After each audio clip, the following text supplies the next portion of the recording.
Good evening, folks, and welcome to the live stream. And we have a very good one tonight, I think. I just want to say hello to Freckle Punny, who's just come on and sent me a super chat. Thank you so much for that.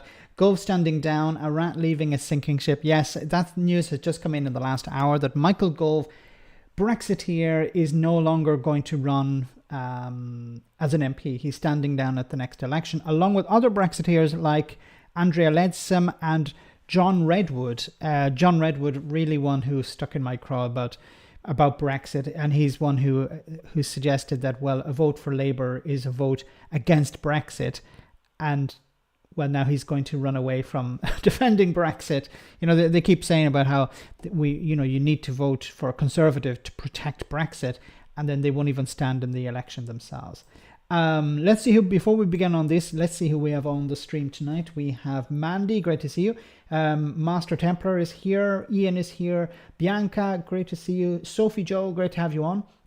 Raven 1983, Witch, great to see you. Frederick is here. We also have, as I said, Freckle Punny. Thank you so much for that super chat as well. Paul is on. Mad Monk is here. Great to see you. Who else have we got? Old Dog New Tricks, that's for sure. Mark, Stefan, great to see you. Bigo Boom, great to have you on. Who else have we got on the stream tonight? We have Killer. Thank you for moderating again, as always, Killer. Great to see you. CGM is here as well. Great to have you on. Thanks for moderating too. Crypt Tan, great to see you. We also have Stu. Great to have you on, Stu. Adam is on. Great to see you. Maria Sock Juice, great to have you on as well. Michael is here. Yoni, great to see you in Finland. We also have Shell, great to have you on. Wim, Tiny Demolition Lover, lots of Scots on tonight. David, great to see you. Doc Davies as well. Lofty the Softy, love the name. We have also Eddie, great to see you. Wolf Pet, and I'm probably repeating people's names. Great to see all of you. Hope you're all very well. Miss L is here as well. And Stu, thank you so much for that super chat, Stu. Very kind of you. Hi, Max. Hope all is well over in my second country. It is indeed. Great to have you on the stream tonight. Thanks for popping up, and thanks for that super chat. Very kind of you. We have another one from Brad. Gove has been offered a job as a trade envoy for South American commodities. There was I lost the image, but there was an image of a guy sort of like sniffing foam off the sea, and it said Michael Gove has left. Was it to engage in other activities or something like that? Oh my goodness! So that was the big news of the day. Apart from Rishi Sunak visiting Belfast and visiting the Titanic, where the Titanic was built, that went down pretty well. Like, who the hell is organizing his itinerary? Who the hell is organizing where he goes and who he visits? Because it's it's disaster after disaster after disaster. So, for example, day one, what happened? Well, it was in the rain. Day two, he was at a biscuit factory when it turned out that at least two of the people who were asking him questions were not actually members of the public. They were Tory councillors. And finally, today we've had the Titanic visit, and also three senior Tories, senior Brexiteers, have decided they're going to abandon ship at the next election in 6 weeks' time. So Michael Gove being the most high profile, Andrea Leadsom and John Redwood. John Redwood has been around since forever, but I find it so funny that these are the hardcore Brexiteers who would say, if Labour get into power, they're going to undo Brexit. But they don't seem to care much about defending Brexit by just abandoning the ship. And just want to show you a few things about it. Let's jump into this bit of news first about Michael Gove abandoning ship. I think I'm right in saying in that period he was the man who brought Dominic Cummings into Whitehall, wasn't he? Mr. Cummings worked for him, and such an abrasive character. I remember David Cameron saying he fired Mr. Cummings, and that was when Michael Gove was moved out of education. He's been a controversial figure, hasn't he? Boris Johnson's supporters accused him of knifing him in the back. Theresa May accused him of disloyalty. A controversial figure, wouldn't you agree? Before we get to that, yeah, Michael Gove, controversial figure. I've always said Michael Gove is a slippery individual. He cares more about himself than anything else. And he's good at mixing truth and lies together and serving it up as fact. Like another charlatan, Nigel Farage. Look, I think he's been an effective politician. Perhaps some of the most effective politicians are going to ruffle some feathers along the way. I think he's done a tremendous job of standing up for conservative values and delivering on the things that the British public actually wanted to deliver. He was supposed to deliver on housing. He didn't deliver on housing. He was supposed to deliver on rent reform. He didn't deliver on that. He was supposed to deliver on, leaseholds. He didn't deliver on that. So what did he actually deliver on? Like, if you're going to say Brexit, well, that's not a delivery. That's an absolute disaster. So that's probably the big one thing that he did deliver on, although it wasn't really down to him. But as a Brexiteer, he got it over. He helped get it over the line. But that hasn't turned out very well, has it? To schools, work on levelling up around the UK, and I suspect... Levelling up? What levelling up? Levelling down. The situation is worse than in 2019, when Boris Johnson and Boris Johnson and the Tories said, what we're going to do is we're going to level up the country, level up the north.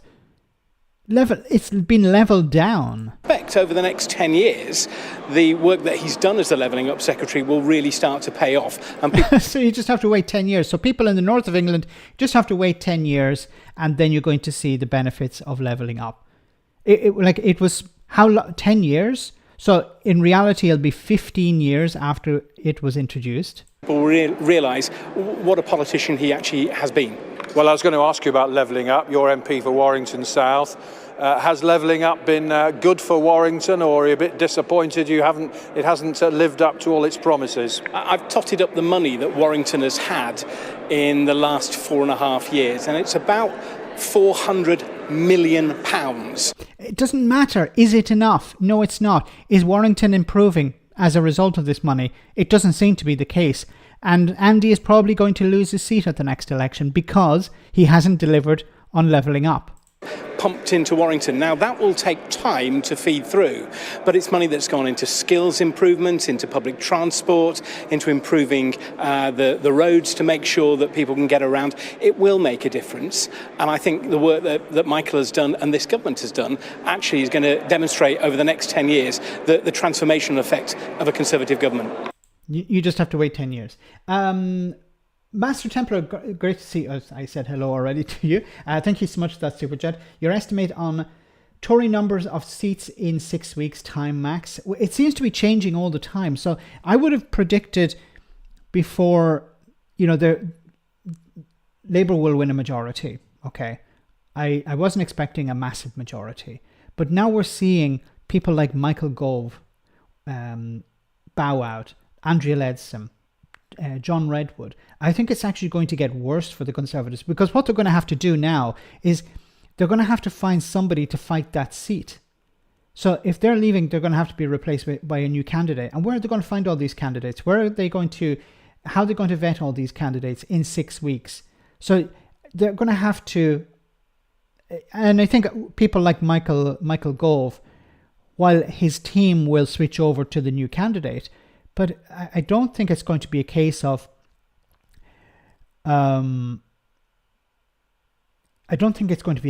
just these people are going to be able to just flip over and protect and fight for the new candidate.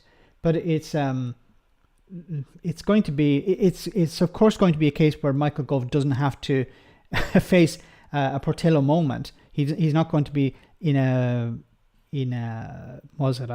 community centre at 3 a.m. waiting for the results to come in that he's lost. Somebody else will have to go through that. But where are they going to find these people? So I think it's going to become more and more difficult for them to hold on to these seats, especially as if you're having big names like Michael Gove or Andrea Leadsom or John Redwood leave. I think it's going to create a cascading effect. Maybe not so much in the Conservative Party parliamentary party, but the party itself, because volunteers are going to go, what's the point in going out and knocking on doors? What's the point in me dedicating my time to save this Conservative Party if the MPs are abandoning ship? Because the volunteers are volunteers. They're not paid. They have to sacrifice their time to go knocking on doors, to be insulted by members of the public, to have maybe chamber pots thrown at them in the case of Jacob Rees-Mogg. But you're going to have a situation where people are completely demoralized, and this is going to have an impact on the number of seats that the Conservatives hold on to. I think while I would say about a week ago the possibility of the Liberal Democrats becoming the official opposition was pretty remote, I think that's actually increasing by the day. Look at the disaster of this campaign so far, and there are another 6 weeks. They keep saying that the polls will narrow, but I don't know if that's actually the case. I don't want to make an exact prediction, but I think the number of seats the Conservatives are going to hold on to is going down by the day. Here are once again three big names gone today. They're standing down at the election. This is going to be bad. So I would say it would be under 100 seats for sure.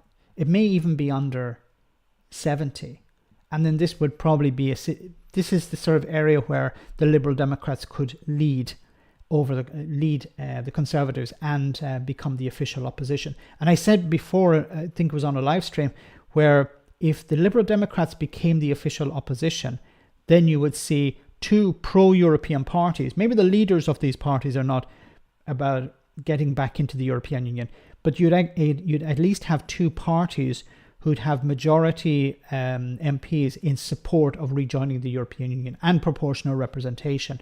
So you could see a very dramatic change take place in politics after this election. It's not going to be business as usual. It could be something quite dramatic.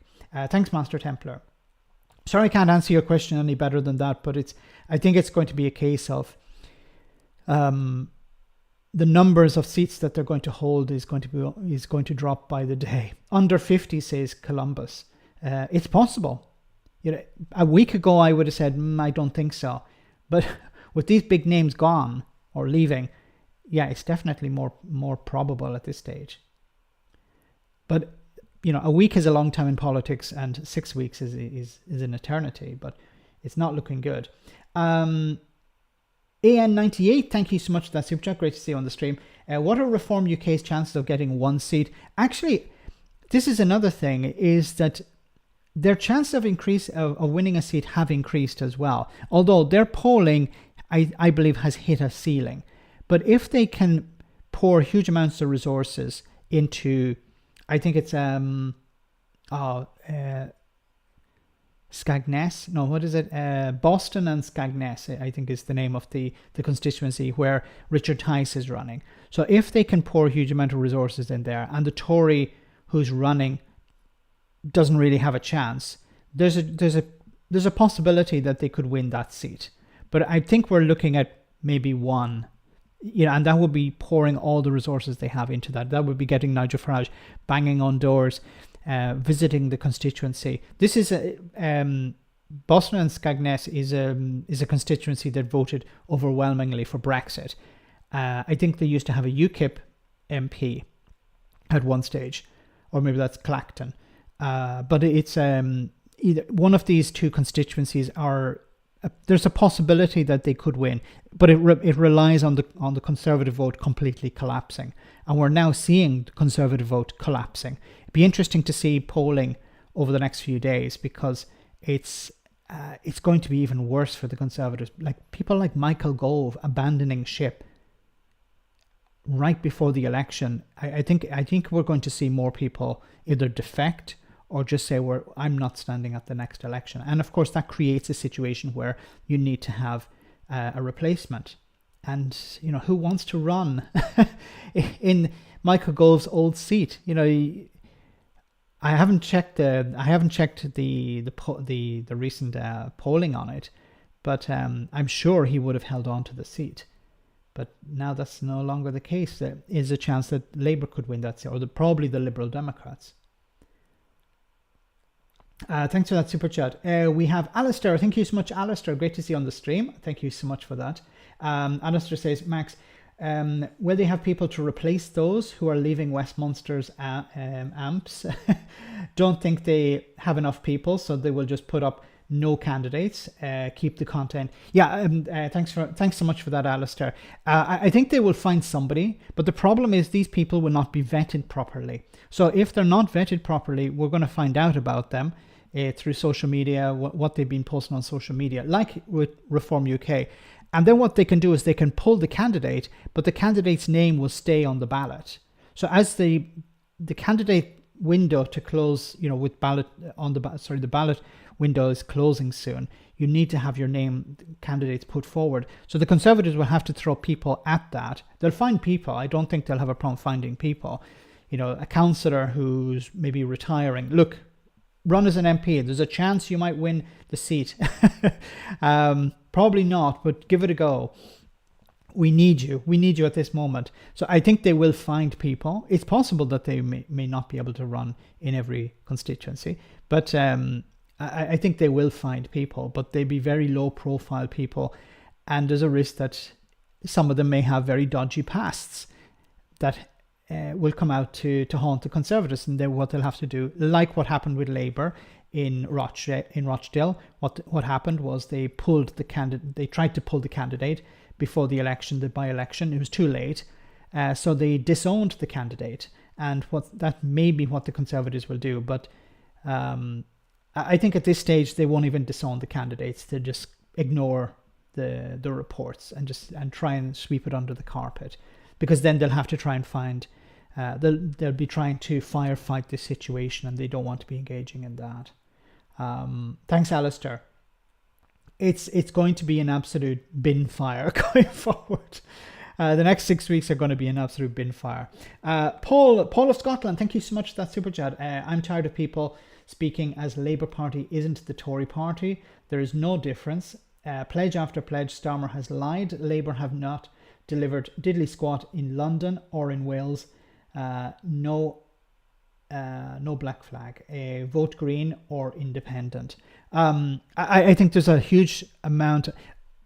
I think at this election, what Starmer and the Labour Party will be, they'll get across the line. They're going to win.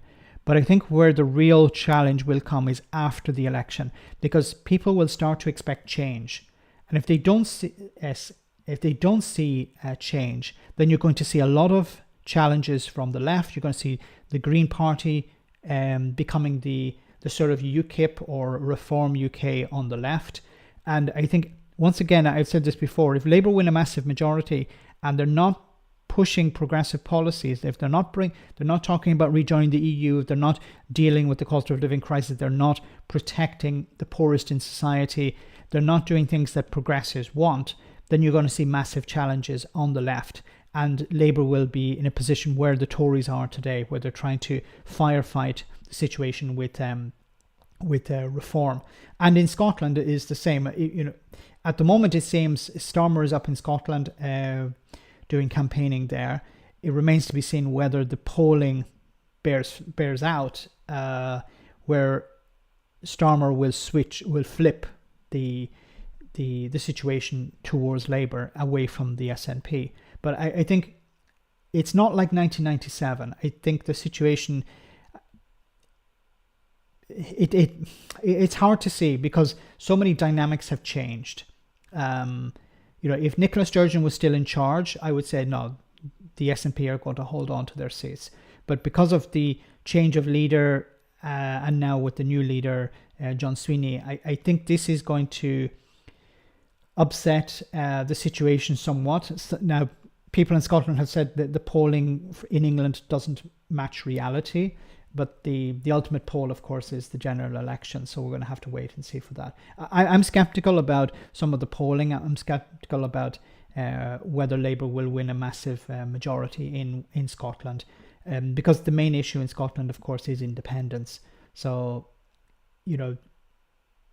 Starmer is against that. He's not going to issue a Section 30.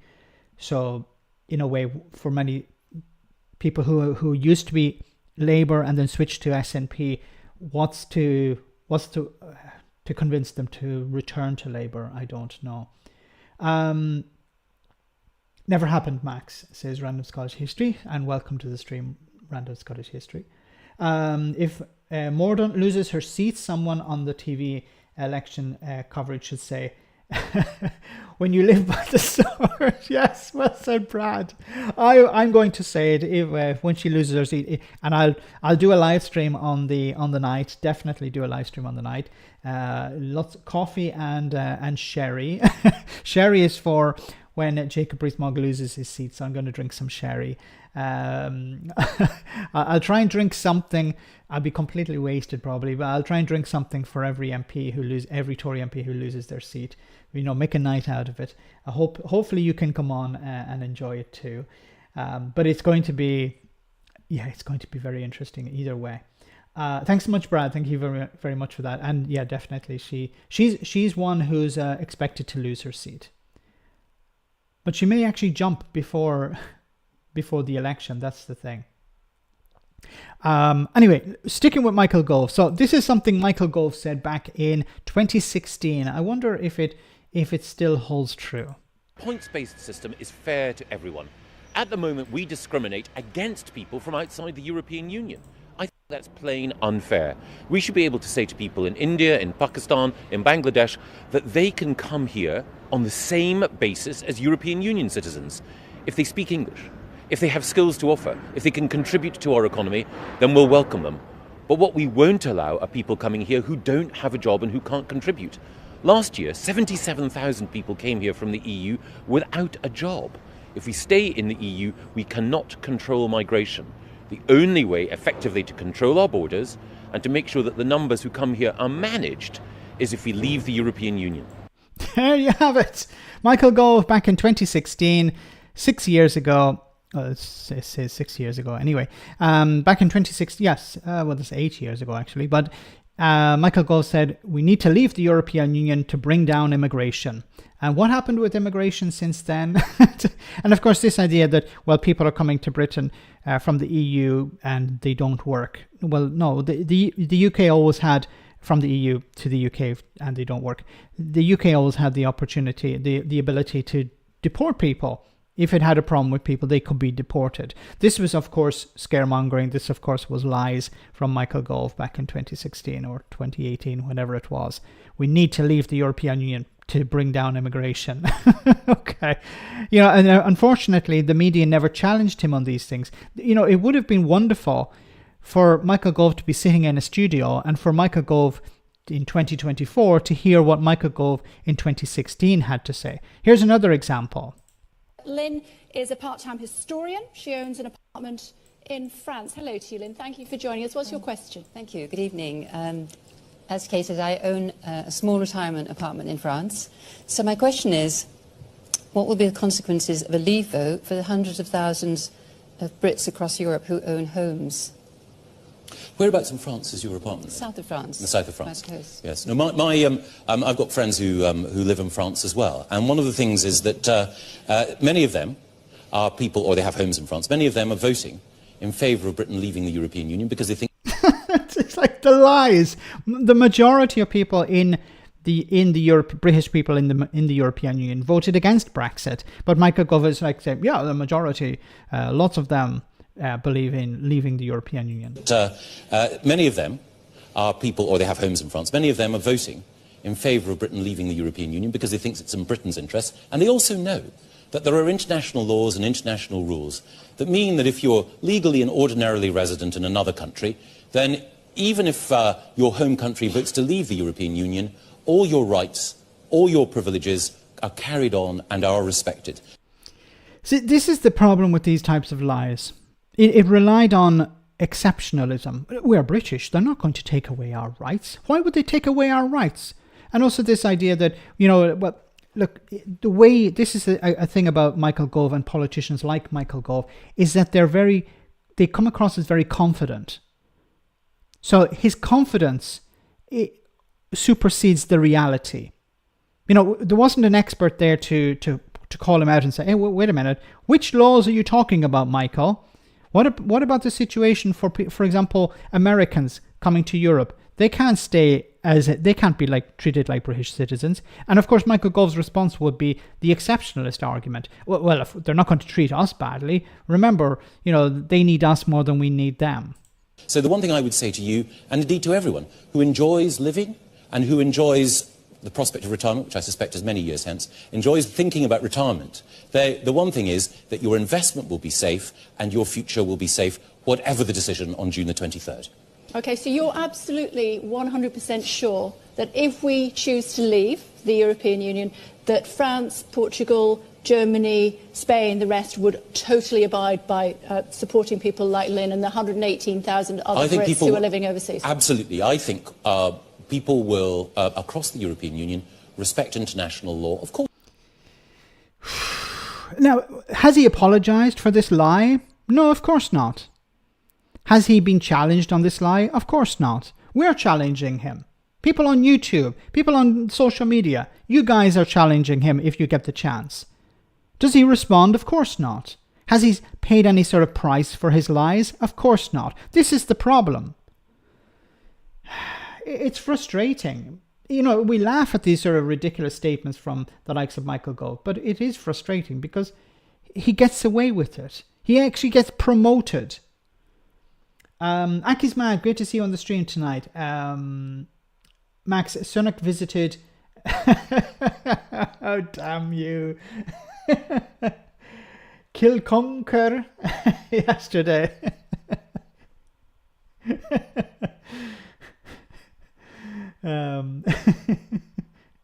It's going to be a long night. Alistair, thank you so much for that super chat. Thanks, thank you so much. To be honest, this is going to be a dirty fight. Yes, it's going to be extremely dirty. It's going to get dirtier and dirtier and dirtier. That's it's going to get really, really bad. Don't forget the UUP, DUP and Sinn Féin. Yes, they are also running. The Conservatives and Labour are not running in Northern Ireland, which is interesting. And Reform UK or Reform GB. Reform UK is not running in Northern Ireland, so they should actually be called Reform GB, but they won't change their name. Why? Well, because it'd be a waste of time and money, because they're not going to have a chance. Oh, the super chat's going all over the place. Roisin, thank you so much for that super chat. Labour is a unionist party. Why would pro-independence SNP voters vote for a unionist party? From what I know, people don't ditch their core beliefs. Yeah, so unless I think probably where Labour might have a chance is if there are people who stay at home, or if there are Tories. The Tory vote is going to completely collapse in Scotland. So there's a good chance that a lot of Tory voters are going to switch to Labour because they're not happy with the Conservative Party and they're unionists, so they're not going to vote for the SNP. They're not going to vote for the Greens. So the other option, well, ALPA, they're going to vote for the Labour Party because it's the only unionist party in town. Well, also the Liberal Democrats, but the Liberal Democrats don't have much of a standing in Scotland. But if there's the chance, because there will be tactical voting to keep out the SNP in Scotland. So I would imagine Conservative voters would see, well, there's a chance. The real option on the table is the SNP or Labour, well, then I'm going to vote for the Labour Party. Plenty of marches coming up, I think. David Mainland, thank you so much for that, and welcome to the live stream, and thank you for your very first super chat. Scott here. I used to be an SNP voter, but a venue I was working at had a talk about Joanna Cherry MP, and after hearing that transphobic bile, I just couldn't justify voting for them again. That's understandable, and I think actually Joanna Cherry may lose her seat as an MP. So this seat may flip to Labour because of her shenanigans when it comes to the respect to trans people. So she's very anti-trans, and her comments have been to that over the last number of years, and I think this is going to harm her. And I understand if you're in a constituency where the only MP is the only candidate for the SNP is Joanna Cherry, then it makes sense for you to vote for somebody else. Whoa, lots of super chats tonight. Thank you so much, guys, for all of your support.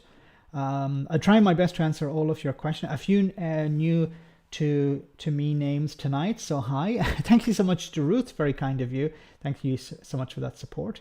Paul in Scotland, once again, thank you so much, Paul, very kind of you for your support here tonight. I can tell you how explaining how Labour will govern further privatisations of the NHS to please the donors. Yes, more cuts in social care, as the shadow minister for transport stated. Labour isn't the party of claimants.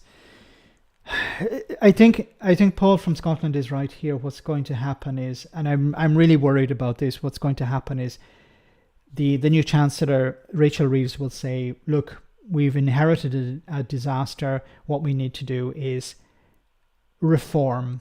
She won't talk about austerity, but this would be pretty much what it is. And I said before, and we know the problems with austerity. Imposing austerity means cuts for public services, which the poorest in society rely upon. And the poorest in society are going to suffer more.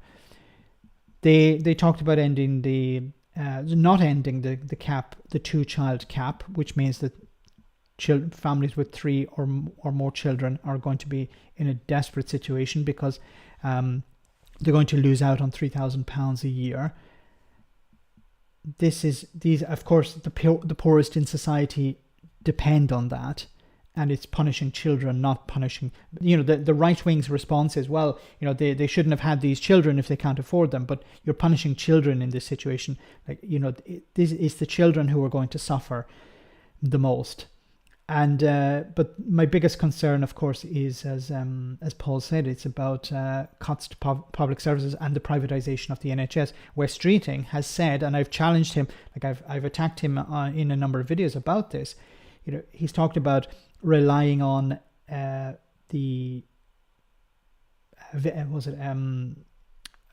spare capacity.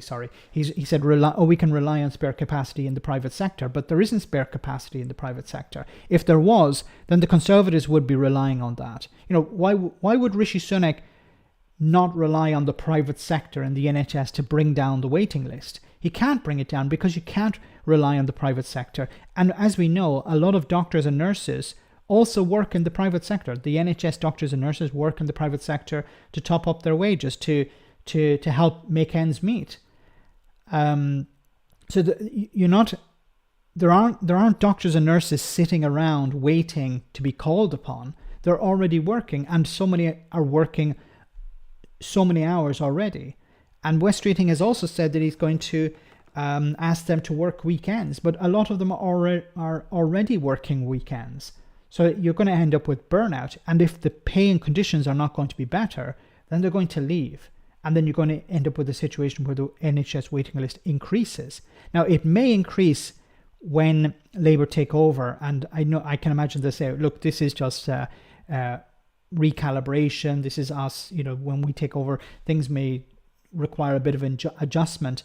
But the NHS waiting list needs to come down, as we know, because it means that many people who are off sick are on the waiting list waiting for treatment. If they can't get the treatment, they can't work. You can't help the economy grow if you have hundreds of thousands of people waiting, millions in some cases, waiting for treatment.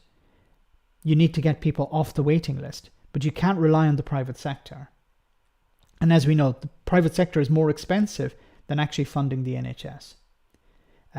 Zach, thank you for your kind comment there as well. Ken May, thank you so much for that membership to David. Yay, thank you so much, Ken. Very kind of you. Ange is on and sent me a super chat saying heading to Cranlarik tomorrow to avoid loons. Unionists. Is that a real place, or are you just trying to get me to say something that I can't? Hopefully I didn't miss anyone's super chat. Please, moderators, tell me if I did. David, thank you so much for that super chat. I hope PR is made a priority by Labour in the first term. Yes. And, people like Bowler Hatman and people on social and Labour Social have been calling for this as well. So people within the Labour Party, it's not just us on the outside, it's also people within Labour have been calling for proportional representation, a much more, well, let me adjust this, a lot more democratic. My hat is all over the place. There we go. I'm looking at the camera and it's the other way around.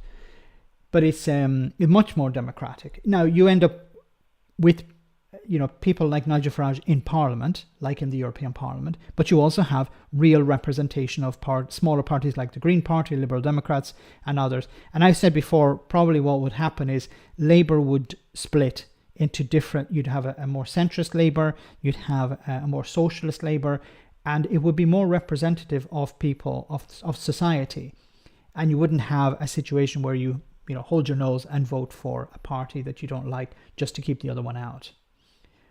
Thanks, David. Random Scottish History, thank you so much for that super chat, and great to see you on the stream tonight. Make sure to check out Random Scottish History's YouTube channel if you haven't, and subscribe to it. Only Alpa plants within the SNP run on the transphobe shite. Yes. Why has Joanna Cherry not defected to Alpa? I don't know. Well, probably because she knows she'd lose her seat. She has a better chance of holding on to her seat. And probably as we get closer to the election, I think Joanna Cherry will be a bit quieter on trans issues and talk more about independence, because she knows that if she continues down the road of, if she engages in transphobia, then it's going to undo her chances. And I think she would like to hold on to her seat. If you're a politician, you realize, I'm actually losing support here, then what you're going to do is try and do something. Unless you're Rishi Sunak, you're going to do something to try and hold on to your majority. Paddy, thank you so much for that super chat. Hope Jim Allister gets elected in North Antrim instead of Ian Ogue, Ian Paisley Jr. Would be even more crack in Westminster than Sammy Wilson. I want Sammy and Jim Allister. I'll sacrifice Ian Ogue for that. Anyone who doesn't know Jim Allister, you have to check him out. He's more extreme than the DUP. He's further beyond the pale, no pun intended, but beyond the pale for anyone who knows about the pale. Than the DUP. He's the one who's in a sense responsible for the DUP staying out of the Northern Ireland Assembly or the Northern Ireland Executive. So it's his fault that not all down to him, but in a sense he was definitely a catalyst.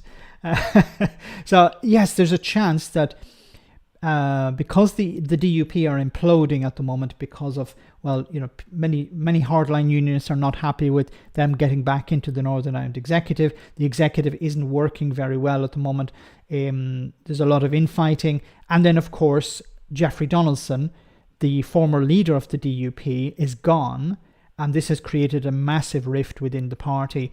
And the new leader, or interim leader, is it? Gavin Robinson isn't as charismatic as Jeffrey Donaldson. He's not leader material, and he's not really holding the party together. And it is starting to split at the seams. To split in a way. But it would be wonderful to see Jim Allister, because he would be like Sammy Wilson. Sammy Wilson is from Middlesbrough. No, not Middlesbrough. I don't remember which constituency Sammy is at. But yeah, Ian Paisley losing his seat would be nice to see. I don't know whether he'll actually stand down, but thanks for that, Paddy. And that's Northern Ireland is definitely one I'm going to be watching, because there'll be a lot of drama there. It would be nice. I've been trying to reach out to her to get her on the Sunday roast, or just to do an interview with her. Is Sorika Eastwood. She's the alliance candidate for Lagan Valley. That's the old seat of Jeffrey Donaldson. So it'd be great to speak to her about that, because I don't know if she's going to win it. I think it's probably going to go to the Unionists, but it would be nice to see Alliance get another MP. Calvin Lamb, thank you so much for that super chat. Thanks so much for that support there. Well, guys, we're about halfway through the stream. Oh, we have Paul from Scotland once again. Thank you so much, Paul. Very kind of you tonight. Thank you so much for your kind support.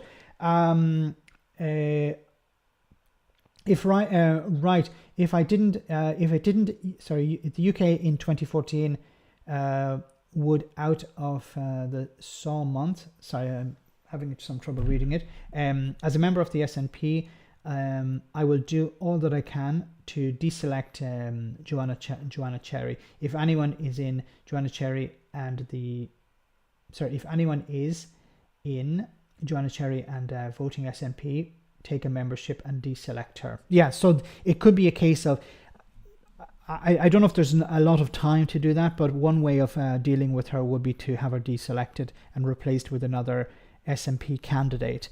And if I can lend any support to that, definitely, I'll be willing to interview anyone for that, any candidate, and do a video on it if possible. You know, she's somebody who's extremely toxic, and I think she's also damaging the SNP brand with her toxicity. But it would be great to see her replaced. But I don't know if there is time for that. But that would be definitely something to look into.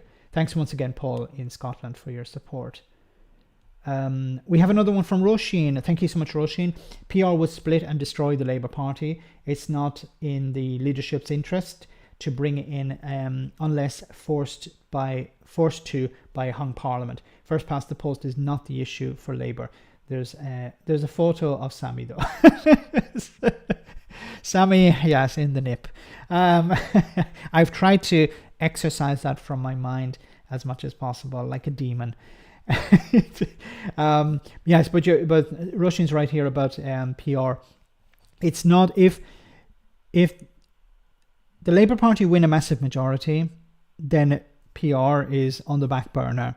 The thing is, I think the executive, the national executive of the Labour Party have supported PR, but then I think some trade unions are not happy about it because they would lose power, because at the moment they have power over the Labour, well, it's not a huge amount of power, but they have some power over the Labour Party.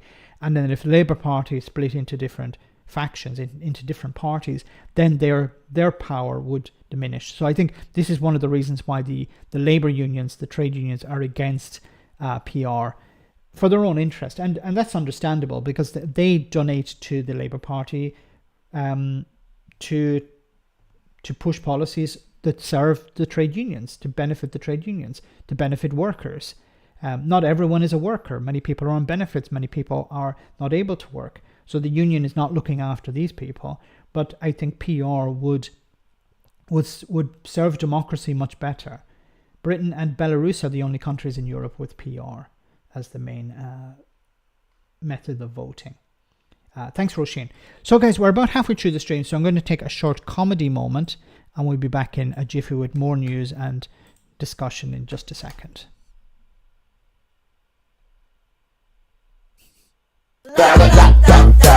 I was on the back, Boris, and then I got sly. I endorsed a promise on the side of a bus, but it was a lie.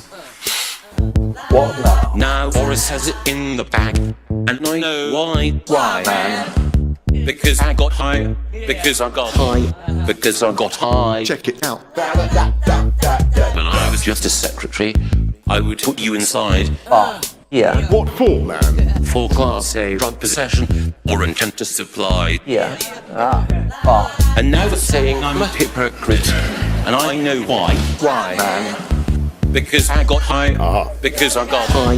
Because I got high. I was gonna make us leave the EU. Yeah. I was the guy.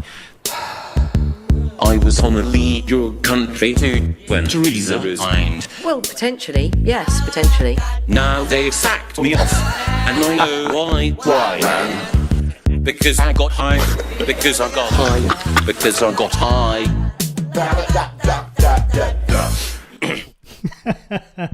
He got high. That's why he's gone. So let's go through some of these stories here. Housing Secretary Michael Gove to stand down at the next election led Sim to quit Parliament at general election as Tory exodus continues. Bionic MP Craig McKinley won't contest seat. Another one standing down. Sunak doesn't rule out Johnson joining the Tory campaign.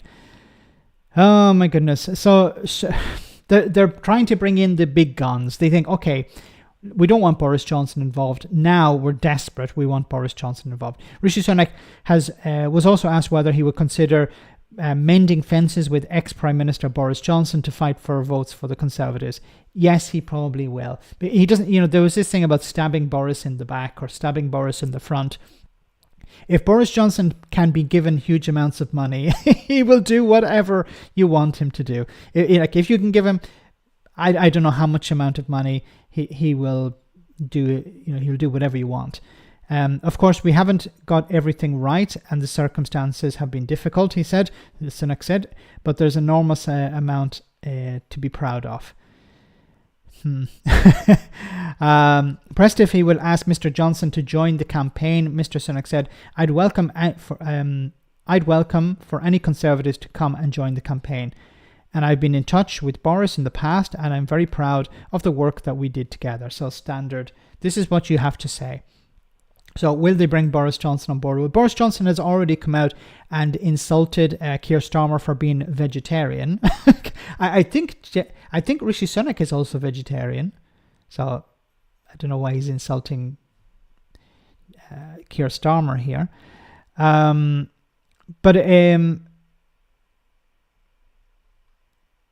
Just the Andrea Leadsom one as well. So Leadsom to quit Parliament at general election, as it's not as big a story as Michael Gove, but the Tory big beast exodus continues tonight with veteran MP Dame Andrea Leadsom announcing she's standing down from Parliament at this election.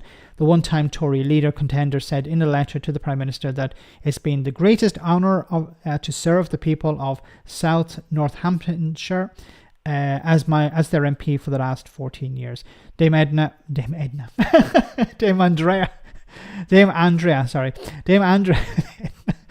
Andrea has served in government since 2014, reaching the cabinet in 2016 when Theresa May, who defeated her to win the premiership, appointed her Environment Secretary. She served in various roles under Theresa May and Boris Johnson's government until she was removed as Business Secretary by the latter in his cabinet reshuffle shortly before the COVID pandemic began. Yeah, so it's another one gone. Brad, thank you so much for that super chat. Johnson will join the fridge factory visit. Yes, is there a fridge? We're going to visit Electrolux or DeLonghi or Smeg or something. Is that, yeah, okay, then I'll turn up. Thanks, Brad. Let's move on. This is going to be an interesting. The election is going to be full of very interesting. Sorry, get rid of Michael Gove. It's going to be full of very interesting stories and events.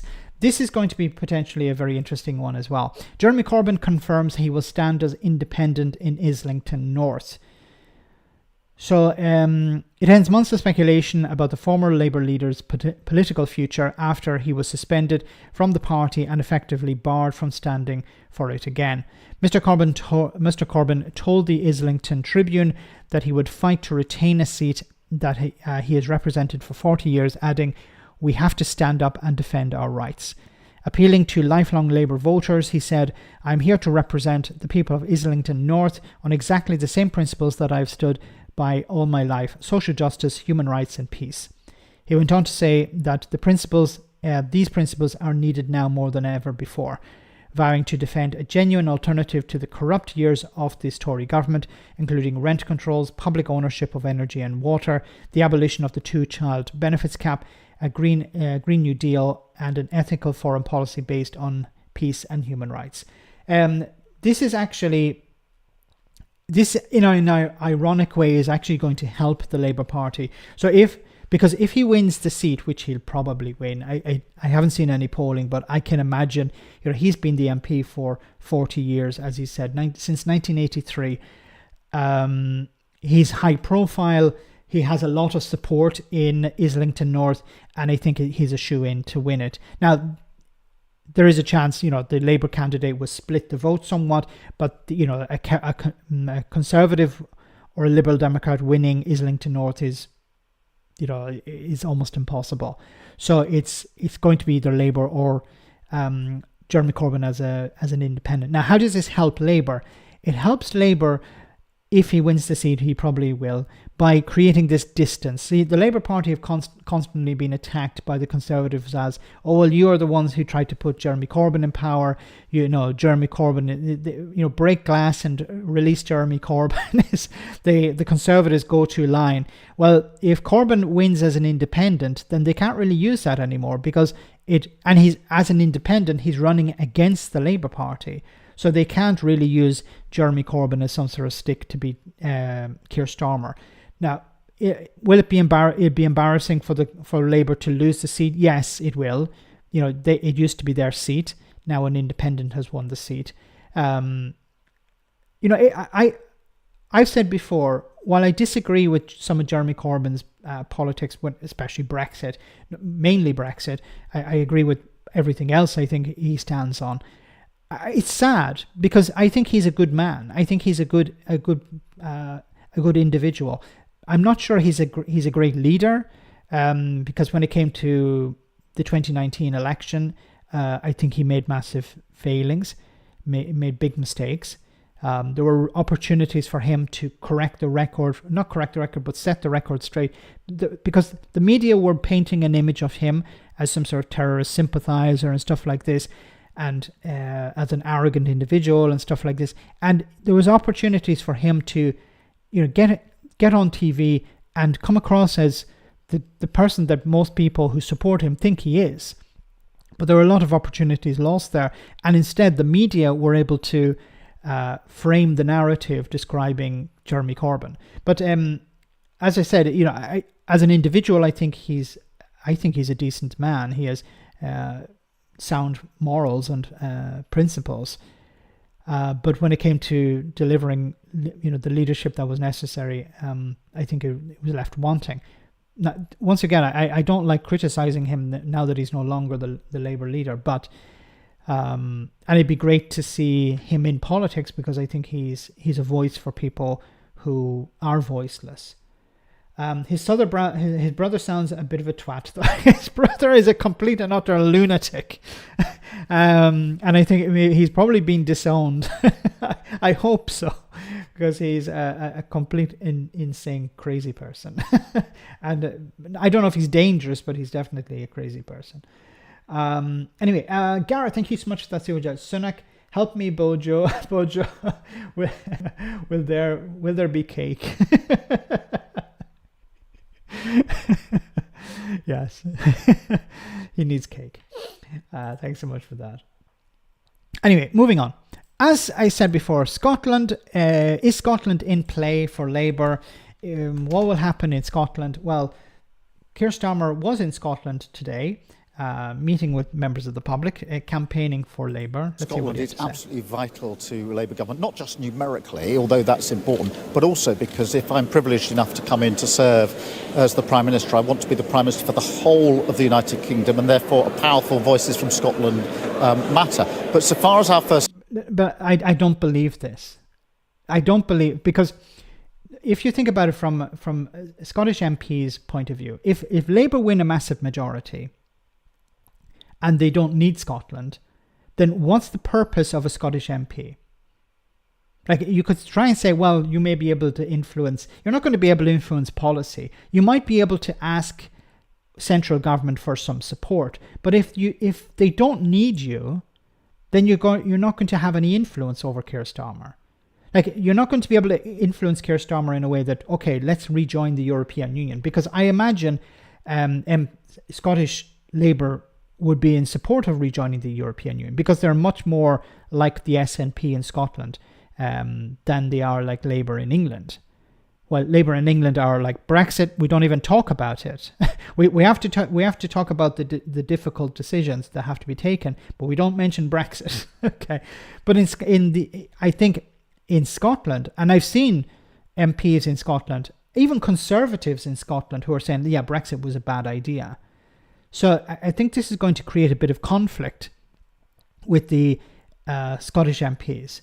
And if there are calls for an independence vote, there are people who are supporters of Labour in Scotland who would support another referendum. Maybe not independence, or some of them may support independence, but they're traditionally Labour. They're not going to vote for the SNP, but some of them would be in support of another referendum, but they're not going to get that. You're right, Max. Piers Morgan is mad. He believes in conspiracy theories, right? Yes, Kavanagh. Thanks so much for that. He was doing really weird stuff during the pandemic on public transport. He was organising protests, but really weird protests, not like the Andrew Bridgen ones, outside Parliament. But he was like doing really weird. If you go on social media, you'll find them, but very, very strange stuff. And he had very strange beliefs. And then he bought into a lot of very, very dodgy conspiracy theories regarding Bill Gates and stuff like that. So yeah, he's definitely one to avoid. Thanks so much for that. Steps are concerned. The economy, of course, is hugely important here in Scotland, which is why Anas and I have been working so hard on it. The New Deal for working people, really important for jobs here in Scotland. So the work that we're doing in the pledges, what Anas has said about what he wants to do with waiting lists, these are common issues that we do together and matter. Okay, but see, the problem here when it comes to the NHS is, see, if you're saying, okay, what we're going to do is improve waiting lists in Scotland, if Labour are in power, then it's the responsibility of Westminster. But then you can't say it's the responsibility of Westminster. You can't blame Westminster when I think you can blame Westminster, but if there are later on problems in Scotland, then you can't say, well, it's Scotland's fault, because then that's the argument the Tories are using against Wales, against Labour in Wales. So if the situation is bad when it's devolved, is the problem devolved, the devolved administration, or is it Westminster? Because this is going to create a problem, I think, going forward, because if things are not going well in Scotland, for example, within the NHS, things could be much better. Well, the response at the moment is, well, the problem is Westminster. But Labour will say, if we change Westminster, we can improve things. But if things don't improve in Westminster, then how can you say, well, the problem is the devolved administration? So the argument, I'm not sure if I'm making it clear. The argument that at the moment is in Wales, for example, where Labour are in power, they say it's not our fault, it's Westminster. But if the situation doesn't improve when Labour are in power and in Wales, then whose fault is it?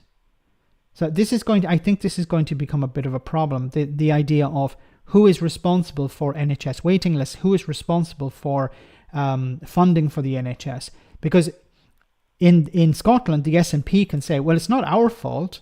It doesn't matter if the Tories are in power or Labour are in power. The problem is Westminster. Hugely for Scotland. You say that you need Scotland to win a Labour government, but that is not true. Tony Blair won a majority in England. In the southeast of England, there's 91 seats. Again, I would love for them to ask the same question about Northern Ireland. Because the natural response from the Conservatives and Labour is, no, of course we need Scotland. We definitely need Scotland. But, I'd love for a journalist to ask, what about Northern Ireland? Do you need Northern Ireland? They'd have to say, no, we don't need Northern Ireland. They can't need Northern Ireland because there are no MPs from any of the major parties in Northern Ireland. So they'll never ask that question, of course, because it's a bit rhetorical. Paul from Scotland once again. Wow, Paul, you're amazing. Thank you so much for the support tonight. Thanks for your super chats. Starmer was meeting people like Trump was meeting random voters in New York, all carefully selected. We see on X Labour candidates with photos of them. Personally, I have never found my door a Labour candidate at my door in Edinburgh. This is I think definitely outside Westminster, outside the main constituencies, the safe constituencies. Everything is going to be extremely curated. It is funny that you're going to see no embarrassing questions asked of Starmer in Scotland, or no embarrassing questions of Sunak asked at all, because as we saw with the biscuit factory, don't have workers ask questions. Have your local Tory councillor pretend to be a worker. So you're going to see a lot of that, and I think Paul is correct here that you're not going to see a real challenge of the main candidates. But it's interesting that you didn't see any material coming in your door, although it's still probably a little bit early. But you would imagine something will be coming through. But I'd be interested to see what sort of questions are asked of Labour candidates when they are door knocking. The Conservatives ones, they probably won't even turn up. Why would you run in Scotland as a Tory? So it'd be interesting to see. We'll probably see some footage on the internet in the next few weeks about the reaction from canvassers. Ange says to Paul, I had canvassers last year, and local council told me Starmer's policies won't affect Scotland. I chased her, and she called me names. Don't get on the wrong side of Ange, okay? She'll chase after you. That's good. The canvassers have to be honest, like the policies won't affect Scotland. But then what's the point in voting for the... That's just lying through your teeth. Like say, oh, don't worry, you can vote for me, but whatever my party do won't affect you. Then what's the point in voting for you? It's like just vote for me by default. Against 59 in Scotland. Is this a version of Project Fear? You are frightening Scots into saying if you don't vote Labour, you're going to get the Tories, when they can still vote if they want for the SNP. No, it's a recognition of the low base we started from in 2019. The project that we're building, which I want to be a project for all of Britain to take us forward, but also something which is really important to me personally, which is, of course, it is about the numbers to ensure that we do get a Labour government, but it's also who I am as a person. I want to be the Prime Minister for the whole of the United Kingdom, and that means representation, strong representation in Scotland. That isn't just about the numbers. That's about the sort of Britain, the sort of Scotland that I want to see under a future Labour government. What sort of Scotland? Because you first you said, well, it's just about the numbers, and then you said it's not about the numbers. Like you said, well, we need the numbers to have a strong government also, so we need the Scottish MPs on board as well to make up the numbers. But then, what does he mean by? Because he can't say, I want to represent all of the UK. Well, when there's a significant number of people in Scotland who want independence, are you going to respect that as well? Are you going to represent them? This is the sort of line that politicians use all the time. I'm fighting for every vote. You're not fighting for every vote, because every vote is different. Many votes are contradictory. Somebody who wants to leave the European Union or somebody who wants to stay. You can't fight for both of those votes. You fight for one. You pick a side. So when it comes to Scotland, are you supporting a second referendum? I'm really against this. I'm not against the... When it comes to the second referendum, this is something that I think is a bit frustrating, is that people say, nobody wants a second referendum. Let's not talk about a second referendum.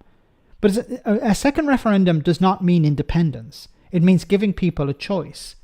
And the response is like, well, people had a choice, once in a generation, or people had a choice, but it was just 10 years ago. Like, you wouldn't say, well, you're going to have to stick with the Tories because you voted for them in 2019 and they have to stay the party in power forever. No, nobody would accept that. Staying with Labour, and we're going to focus a bit more on Labour over the next few weeks, I think. I've said before, the election will be a referendum on the incumbent, but there is going to be more focus on Labour, especially in Scotland, I think.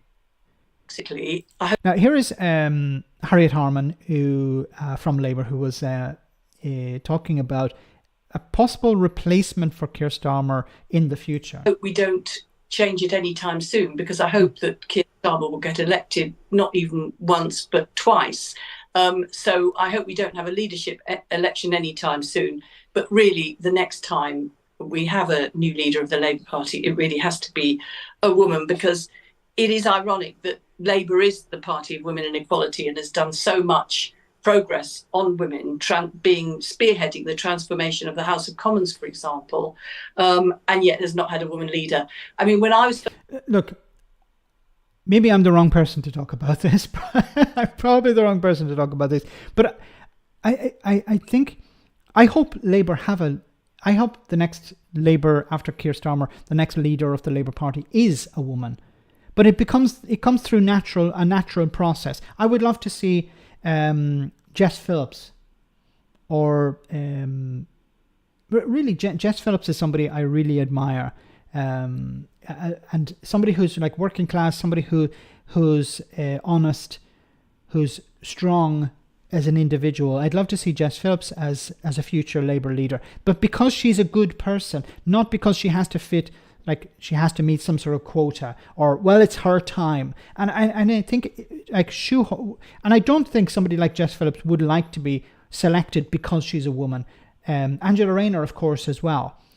I'd like to see them become the natural leader, because people support her becoming a leader, because they like her, because they think she'd be a good leader, not because, well, it's her turn now. I think that's actually more condescending than anything, because it's sort of saying, well, she isn't really good enough, but let's give her a boost, or let's put her in this position because she has to fill a quota or something like that. I know I'm not the right person to be talking about this, and maybe I'm saying just absolute bullshit, but I think for most women, they would agree with that. They say, no, I don't want to be given the job because I'm a woman. I want to be given the job because I'm the right person, or because the public would like me to do this job. And I think this is the way Angela Rayner or Jess Phillips would think.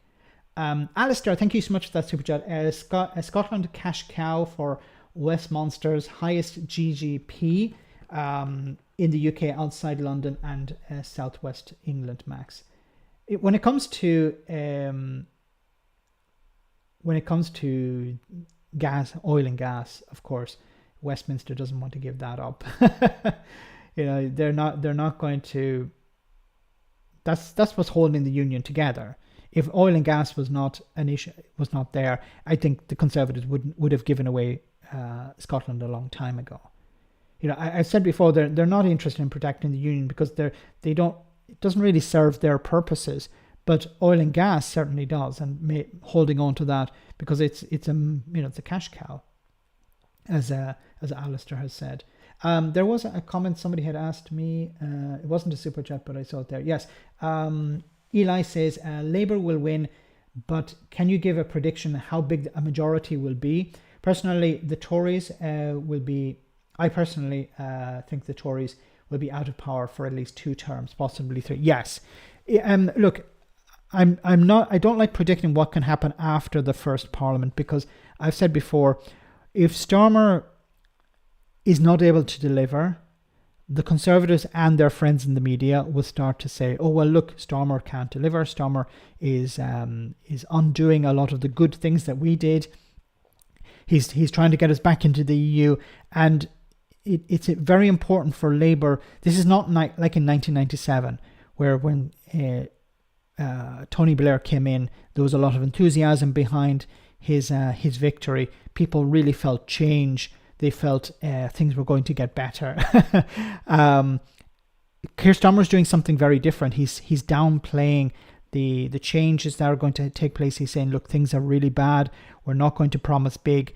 And while this is some sort of management of the situation, I think there's a real risk that people will want change. People will want to see public services get better. They will want to see the waiting list come down. And if you can't achieve that in one Parliament, which I think is practically impossible, but if you're not able to promise something positive and be able to achieve that, then there's a risk that you will lose power. And you may not lose it to the Conservatives, but you may lose it to the left, and this will split the party and result in the Conservatives getting back into power. Now, maybe Conservatives, I think, are going to be in a serious trouble over the next few years. So it may not be after the first 5 years, but it's possible that the Conservatives could get back in after 5 years. I'm not saying it is, and it depends hugely on what Labour do in their first parliament. They're going to have probably a big majority, but if they're not able to deliver stuff, then people who lent their vote this time will either sit at home or they will vote for somebody else at the next election. So they have to be very careful. So I don't like making predictions about how many seats they'll win. I think it will be a significant majority, and it's going up by the day because of all these defections and MPs who are standing down. So it's going to be an absolute bloodbath. But what Labour do after the election is going to be very important. Are they going to maintain some sort of austerity, or are they going to invest in public services? They have to invest in public services, because if they don't, they're going to end up getting kicked out, if not within the first parliament, after that. Paul, once again, very kind. Thank you so much, Paul, and thank you so much for your support and your super chats. Paul says, Scotland still lives with Labour mismanagement, private-public partnerships, schools, equal pay scandals, Glasgow, building of the Scottish Parliament on a water spring, bedroom tax costing today millions to our budget. Yes, so that's a very valid point you raised at the end as well about the bedroom tax. This is something that the Scottish government pays to help people avoid, and this is something maybe I think the Scottish media and people like Indy Truck Davy and Jenny from Random Scottish History have pointed this out on our Sunday roast, and to me as well, about how the media in Scotland is a reserved matter. It's not a matter. It's not really a devolved matter. So the BBC don't really don't talk about these differences.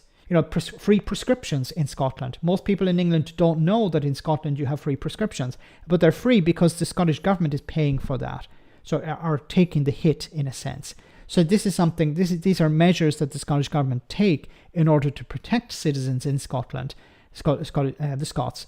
But it comes at a cost, and of course their hands are tied because they're not able to increase income tax like in Westminster, and a lot of the powers they have to, for example, energy or immigration are not in their hands. They're actually reserved matters which are controlled by Westminster. So, for example, I've said before on the channel that.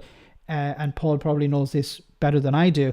If the Scottish government would like to improve the situation in social care, in the care sector, where there are massive amounts of vacancies also in Scotland, the Scottish government would like to be able to issue more visas to bring people in to work in the care sector. But this is a reserved issue. It's something that is under the control of Westminster, not the Scottish government, along with certain taxes as well. So if you do want to, but the Scottish media is like the BBC in Scotland don't talk about these things. Now either they overlook them or it's a political decision, like when it came to Brexit in England, where we don't talk about Brexit. We've seen Liz Webster herself has talked about how the media in England, when it came, it's starting to change now, but it was certainly the case a few years ago, where whenever a business owner was asked, how's your business doing? We're not doing really well. Well, because of Brexit, and because of Brexit was cut from the interview. People came back after and said, hey, I talked about Brexit, but I didn't see it in the report. So either the journalist or the reporter or whoever was editing the video overlooked this, or it was a political decision. And it seems to be the same in Scotland when it comes to talking about, for example, free prescriptions or the bedroom tax being paid by the Scottish government in order to avoid people in Scotland paying for it. But I think a lot of the older generation in particular, and maybe I can be corrected by people in the chat, but the older generation in Scotland are less likely, I think, to switch to Labour because they would remember some of these things that were not very positive, not very popular when Labour were in charge. Gareth, thank you so much for that super chat. Between 1945 and 2010, 18 elections over 65 years, Labour won 16 majorities in Scotland. How much do they expect from us? We voted for change. Thanks so much, Gareth. Yeah, it's Westminster politics is not welcome in Scotland. Like Boris Johnson is not very welcome in Scotland. And maybe, the polling seems to be at the moment that Labour are going to win 40 seats in Scotland, that the SNP are going to get hammered. We'll have to wait and see. But, if something like that does happen, and many Scots I've been speaking to are saying that this polling is completely off. But let's say for the sake of argument, it does happen. How much of that is down to people who used to vote Tory flipping to Labour? And how much of it is down to SNP voters sitting at home for whatever reasons, or people who support independence not happy with the SNP? So that I think there are a number of, it may not be down to just these people want to vote for the Labour Party because Keir Starmer's in charge. Ruth says, have the Scots and Irish taken over the chat? They always do. My good friend Wee Scots Dog once said the Scottish Mafia. But it's normally the Scots and the Irish take over the chat. I don't know how that happens. The moderators need to do a better job. No, I'm joking. Thanks so much, Ruth. Always welcome, and everyone is welcome. And we have people all over the world coming on the live stream, but it tends to be the Irish and the Scots for some reason. When I was talking, I just cover one more story before we go because I got a bit sidetracked with Michael Gove. This is his fault. It's his fault. Renters Reform Bill shelved as Tories accused of caving in to vested interests. So, along with flights going off, Rishi Sunak has said, well, actually, we won't be sending anyone to Rwanda. It'll be vote for me and we'll send people to Rwanda. That was, he said before, well, there'll be people going to Rwanda before the election. Now it's like, yeah, vote for me and we'll send some people to Rwanda. But also a number of other bills. The anti-smoking bill is going to be shelved because there isn't enough time to get it through Parliament. Parliament is dissolving next week. And the same with other bills like the Renters Reform Bill, which is not perfect, but it was a lot better than what was the current state of affairs. But this is going to be shelved as well, which will mean that Labour will have to take it up in the next Parliament. And, Labour are going to have a very full in-tray. I don't know if they're going to have, they'll have their own priorities. They will say, look, we have these bills that we have to get through Parliament as well. And this isn't a Labour bill. So will they take it on board or will they have their own one? The Tories have been accused of caving into vested interests after shelving a flagship bill to reform the renting system. The Renters Reform Bill acted on a 2019 Conservative manifesto pledge to ban Section 21 no-fault evictions, which are fueling a huge rise in homelessness. Isn't it so funny, in not a funny way, isn't it funny how Rishi Sunak was able to spend a huge amount of money and political capital on the Rwanda bill, which wasn't part of the manifesto, but he couldn't be bothered doing anything about the Renters Reform Bill, which was actually part of the 2019 manifesto. The legislation was promised by Theresa May back in April 2019 when she was Prime Minister and committed, and the commitment was carried over by Boris Johnson and then Rishi Sunak. However, the bill has been shelved ahead of Parliament dissolving on Friday for the summer general election. Friday. Labour accused the Tories of caving into vested interests of pro-landlord MPs. Yeah, I think that's part of it, but also if we couldn't be bothered. Shadow Housing Minister Matthew Pennycock said the Tories' decision to cave into vested interests and abandon their already weakened Renters Reform Bill leaves in tatters the promises they made to private renters 5 years ago. If the Tories get back in, renters will remain exposed to spiralling costs, poor housing standards, and the risk of homelessness from no-fault evictions. Labour will turn the page on 14 years of chaos, deliver where Tories have failed, and pass robust renters reform legislation that abolishes Section 21 no-fault evictions immediately and decisively level the playing field between landlords and tenants. that's a promise. We don't know what legislation they're talking about. Are they going to resuscitate this renters reform bill, or are they going to have their own? So we'll have to wait and see. It's easy to talk about we will ban these things. Section 21 is quite specific. So if the Labour Party got rid of it from day one, it would be a help for people. It doesn't mean that people would not be kicked out of their homes. Pennycock, yes. Of course, Cavan Lad had to focus on the name. I know, it sounds like some Victorian shenanigan. No. I use a smartphone from a Japanese telecommunications company called UPay. UPay. Okay. Oh my goodness. I fell for that one. So no, it's the Liberal Democrats describe it as another Conservative pledge abandoned and left in a ditch. And of course, so many people are facing something like a no fault eviction. Section 21, or for people who don't know, is where the landlord can kick someone out of their property without sufficient notice, saying, well, even if you're paying the rent, even if you have had no problems, it means that they're normally selling up, putting somebody else into the property, or they're just kicking you out so they can re-rent it at a higher rate. And of course, it creates massive amount of problems because it forces people into emergency accommodation or homelessness, and then councils have to pick up the slack. It's completely immoral and inhumane, and it should have been banned years ago. Like, once again, it was part of the Conservative Party manifesto, and they've done nothing about it. Little to nothing. And instead, the Rwanda bill, not part of the manifesto, and they've spent £500 million on it.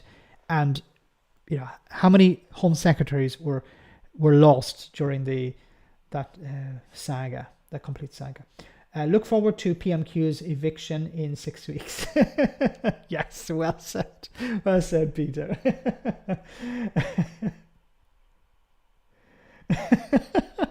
God. Brad says, Pennycock is what Jacob Rees-Mogg calls his you-know-what. Oh, God. Well, I knew we'd end up down in the gutter at some stage. So, guys, we'll have to end it here because I'm way over the time. So I want to say thank you so much to everyone who came on tonight. Thank you to everyone who sent a super chat. Paul in Scotland in particular, thank you so much, Paul, for your support and your chats. And I hope I was able to answer them to the best of my ability. Thanks to the moderators for doing a great job tonight. And it's going to be really interesting the next few weeks. And of course, I'll do a live stream on the election night to do it. And of course, I was thinking of having a little drink in commemoration of every Tory MP who lost their seat, which could result in me ending up in hospital, but I'll try and moderate it as much as I can. So guys, we're almost at the end, so I want to say thank you to everyone who came on. Thanks. Make sure to check out the Sunday roast this Sunday. Sort of a strange version of the Sunday roast, but hopefully you will enjoy it. And if I don't see you then, I'll see you on Tuesday, same bad time, same bad channel. But before we go, enjoy this one for the road.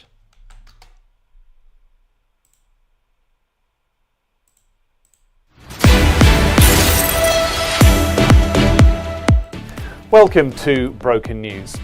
The CEO of a multinational corporation has spoken out on the campaign for better pay and conditions for low-paid workers. He says he's not in favour of it, and our reporter has more. Unsustainable and selfish. Strong words from the CEO of Global Megabrand Incorporated, Rob Sonovovich, on his workers pushing for better pay and conditions in his factories. The 42-year-old who inherited the business from his father, who inherited the business from his father, who inherited the business from his father, who inherited the business from Heinrich Himmler, says if people want more pay, they need to work harder. Mr. Sonovovich has also defended his safety record. He employs over 10,000 workers and says he's proud that only 38 of them were splashed with hot acid, minced up in gears, or set on fire in the past month. Critics have claimed that the yoga devotee, cycling fanatic and chronic sexual abuser adds nothing to the business.